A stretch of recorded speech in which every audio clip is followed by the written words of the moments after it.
In this video, I want to look at one simple component of motivation: incentives. And in particular, I want to discuss why incentives don't always work. Paying people more, giving them a bonus, does not always increase motivation and get better performance. So in this video, we'll look at why.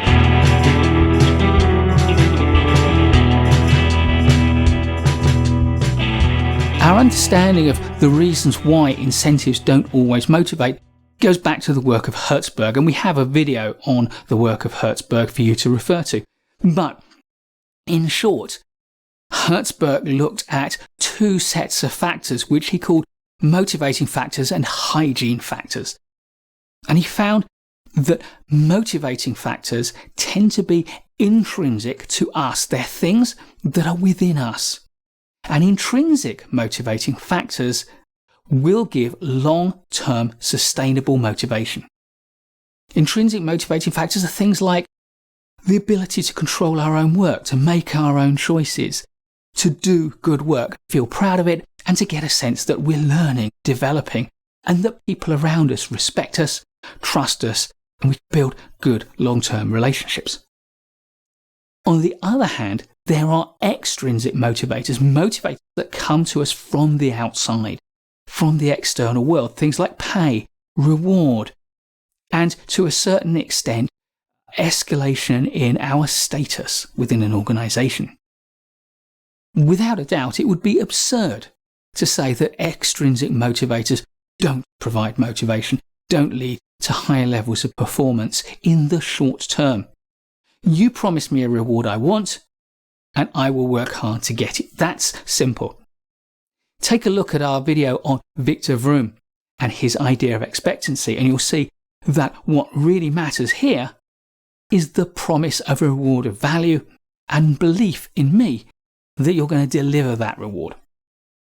The problem with extrinsic motivators is that once I've got that reward, my expectation level has risen.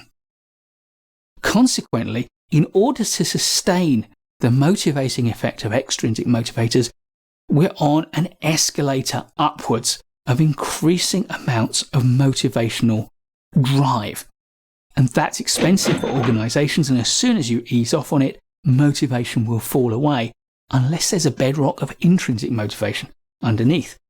But there's another important factor as well, which is that if my motivation comes from you, my boss, and your ability to grant or withhold bonuses or tangible external rewards, then it feels like I'm not in control of my reward system and therefore of my work, and therefore it undermines my deeper intrinsic motivation, which is to do things where I feel in control.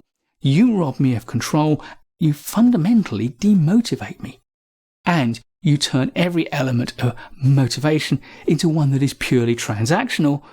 So I'm going to weigh up whether what you're offering matches what you're asking.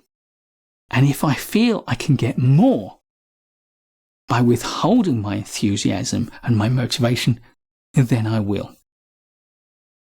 So what do you need to know about intrinsic motivators at work?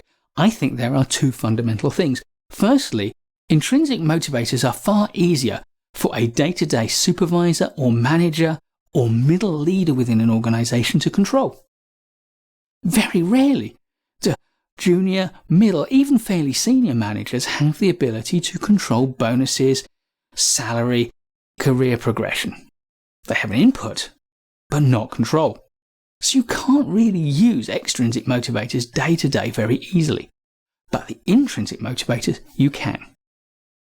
And the second valuable thing to know, of course, is a list of useful intrinsic motivators.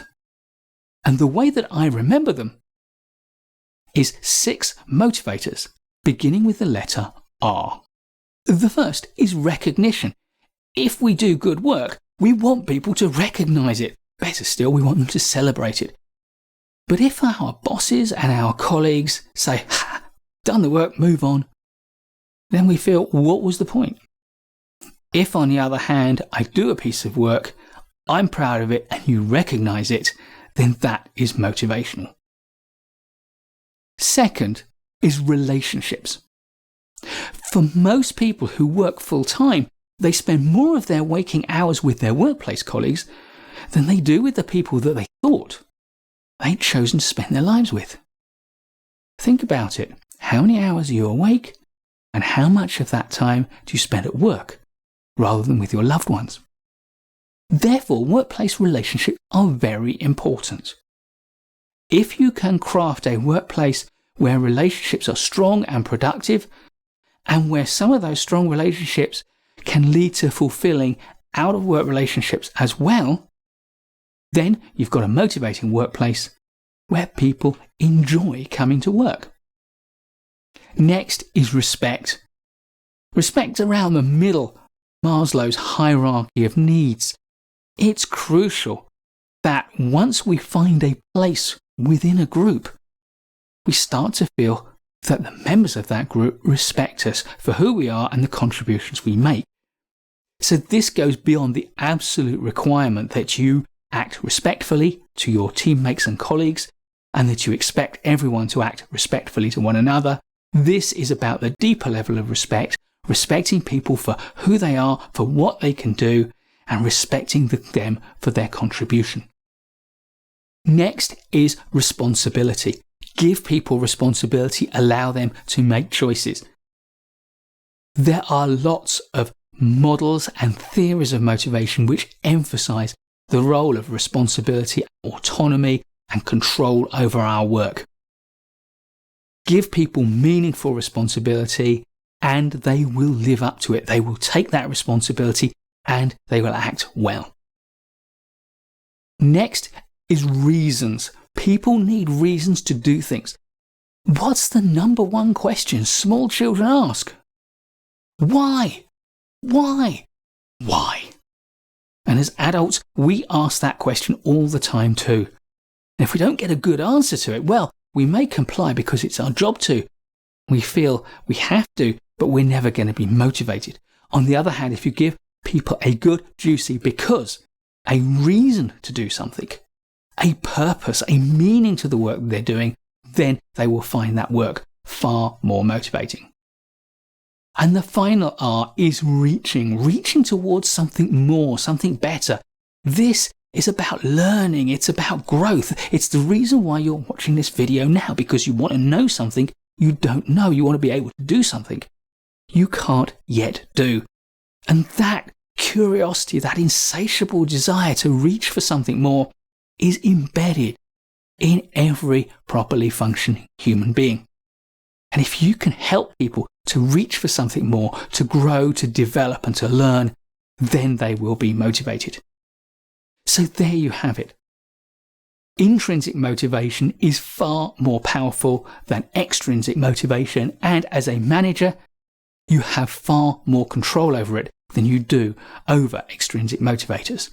And there are 6 particular intrinsic motivators that you can remember easily because they all begin with the letter R. Please do give us a thumbs up if you like this video.